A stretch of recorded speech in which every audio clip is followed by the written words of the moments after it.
घर में खुशी का माहौल होता है और इसी खुशी में रेशमा घर में तरह तरह के पकवान भी बना रही होती है। इसी बीच रेशमा की पड़ोसन उनके घर आती है और उससे कहती है, क्यों रेशमा, आज घर में बड़े पकवान बन रहे हैं, कुछ खास है क्या आज?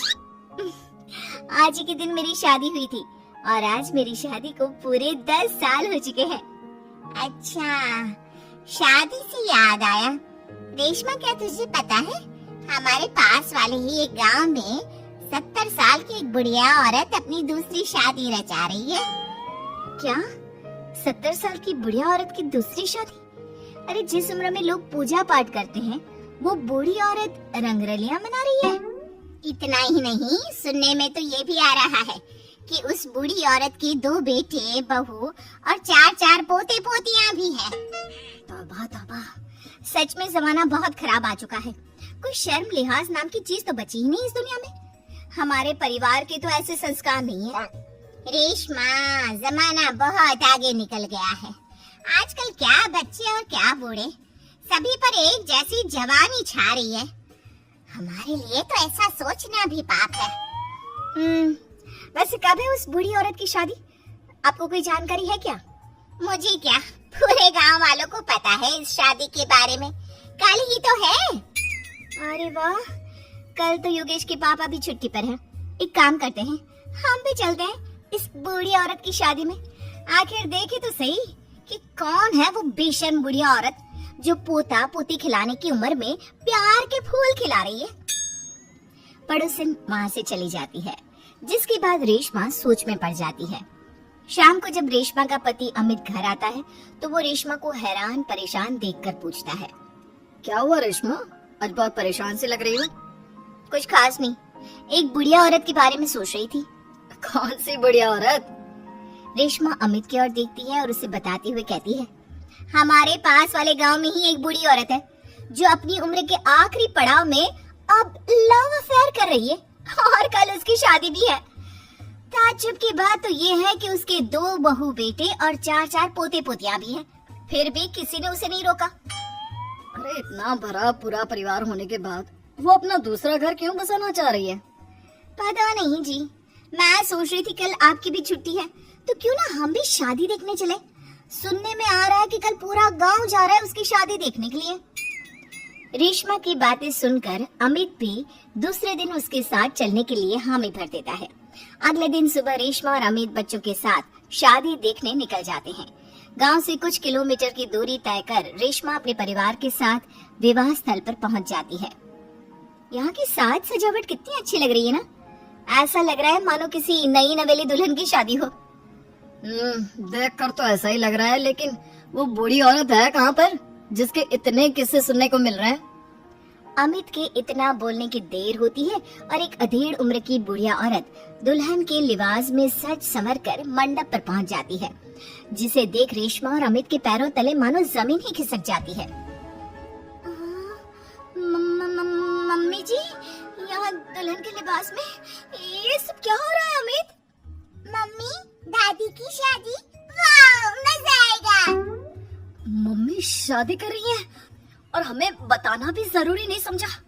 क्या अब हम उनके लिए इतने गैर हो गए हैं?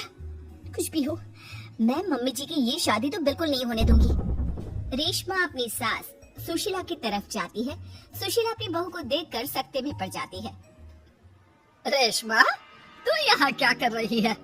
मेरी छोड़िए मम्मी जी, और आप अपना बताइए, आप यहाँ दुल्हन के लिबास में क्या कर रही हैं? आप इस उम्र में शादी कर रही हैं?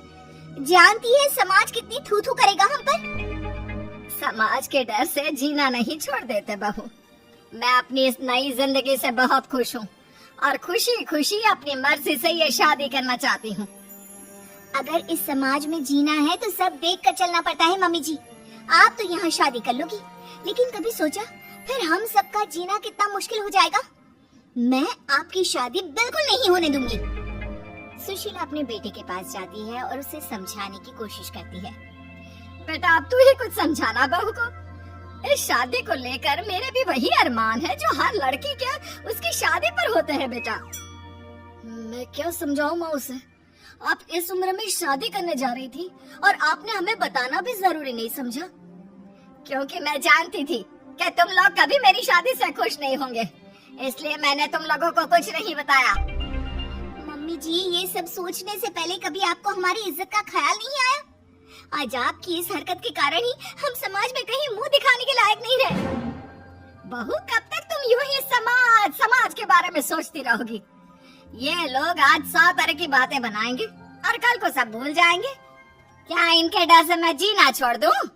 कल तो सभी को मर जाना है, उसमें भी अगर हम ऐसे ही डर डर कर जीते रहे तो कभी खुश नहीं रह पाएंगे।